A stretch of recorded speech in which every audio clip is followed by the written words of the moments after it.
Hello guys! Welcome sa aming channel. Kami nga pala ang The Time Travelers TV.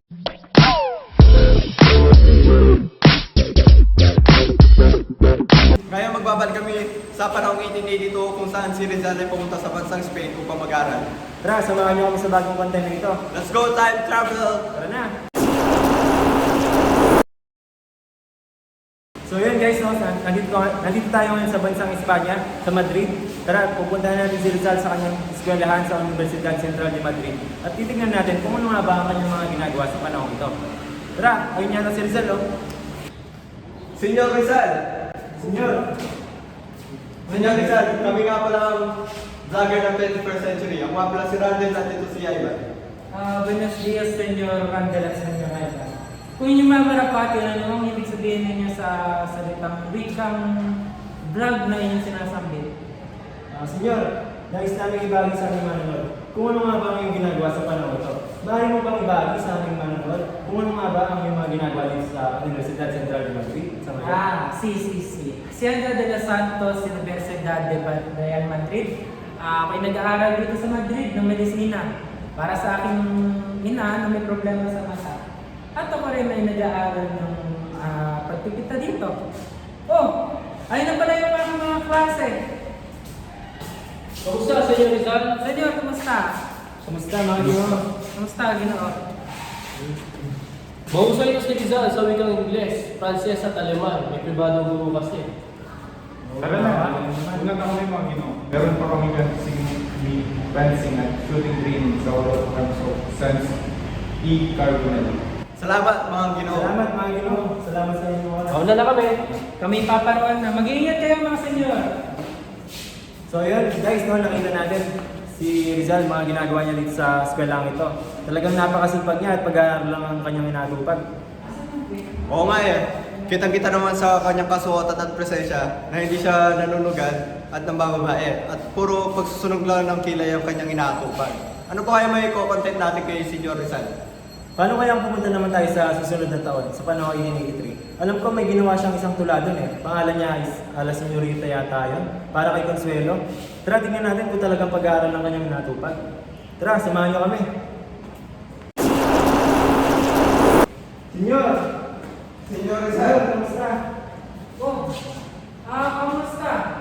Naalala ko kayo. Kayo ba yung vlogger na sinasabi ninyo nung nakaraang taon? Oh, kami nga yan, Senyor Rizal.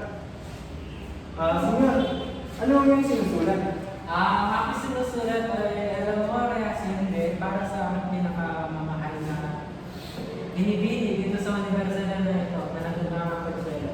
Ang titulo nga pala na aming sinusulat ay La Señorita. Kaninyoso talaga si Senyor Rizal, mga kababayan. So yun guys, no? Nakita natin sa panahon ito ay may nagustuhang babae si Rizal at ang pangalan niya ay si Consuelo. Ginawa niya pa ito ng isang tula ng pangalan ay La Señorita. At kung ating titignan, hindi nagkatuluyan sila Rizal sa panahon ito dahil nga ang kaibigan ni Rizal sa isang propaganda na si Eduardo Delete ay talagang gusto niya rin si Consuelo. Kaya minabuti ni Rizal na hindi na ituloy ang kanilang pag-ibigan or pagkagusto para hindi na rin masira ang pagkakaibigan nila ni Eduardo Delete. So ayun guys, nasa panahon 1883 pa rin tayo. Teka, mukhang nawawala yata si Randall. Ayun si Randall. Bago magpatuloy ang vlog na ito, idalog ang Bingo Plus at gamitin na aming promo code na Time Traveler 1882 upang manalo ng 10 million pesos. So guys, huwag niyong kakalimutan, i-download ang app sa Play Store at gamitin ang aming promo code upang ituloy-tuloy ang saya.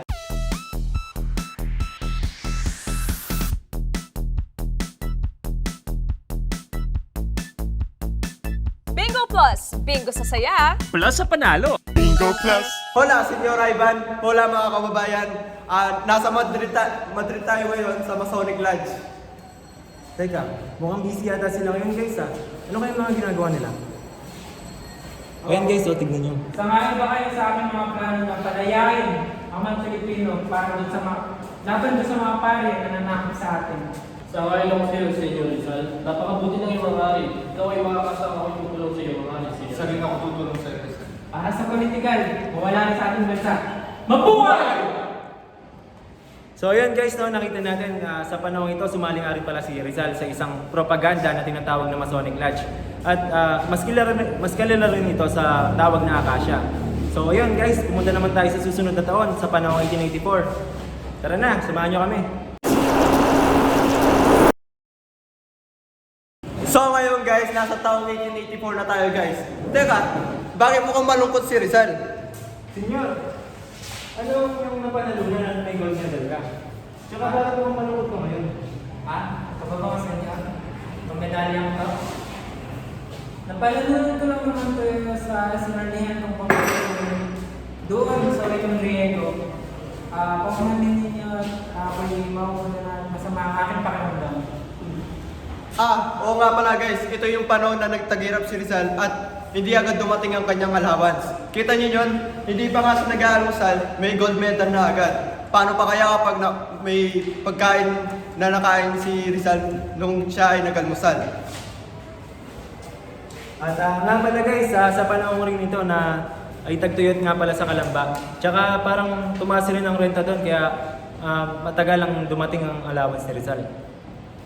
Ito Rizal, para may naman lang yung siya. Maraming salamat sa inyo. Skyflakes? This video is brought to you by Skyflakes. 4 ang laman, kaya swak na swak kung walang laman ang iyong tiyan. So, bili na kayo 8 pesos. Buti may Skyflakes. Siksik linamnam sa bawat kagat. Sky sarap. Inakanyahan ko sa Senyor Rizal kung magbigay ng talumpati. Bigyan ko masiglang palakpakan sa Senyor Rizal. Demonstrate pero tayo applause sa Senyor Rizal. Senyor Rizal, para saan lang yung talumpati? Ang talumpati nga aking ibibigay para sa mga kapwa Pilipino na nagwagi ng medalya sa pagpipinta na si Juan Luna at kay Hidalgo. Kung yan yung pagpaubayan na natin, pupunta na sa entablada para magbigay ng aking talumpati. Maraming salamat. Walang anuman yun, Senyor Rizal. Ang pagtutusta nito ay para sa aking mga kapwa kababayan Pilipino sa pagpipinta na si Juan Luna at para kay Hidalgo. So yun guys, sa panahon ito ay si Rizal ginawa niya ng isang tula or talumpati sina Hidalgo at Juan Luna. Talagang napakagaling ng mga Pilipino, no? Parang kahapon lang nanalo pa lang siya ng gold medal sa isang patimpala. Tara, samahan niyo na kami sa huling parte ng vlog na ito. Tara, pumunta tayo sa araw ng graduation ni Rizal para matapos na ang vlog na ito. Sa sobrang dahil ng pangyayari ni Rizal sa bansang Spain, hindi ko na alam ang ating i-content. Kaya tara viewers! Tara, samahan niyo kami.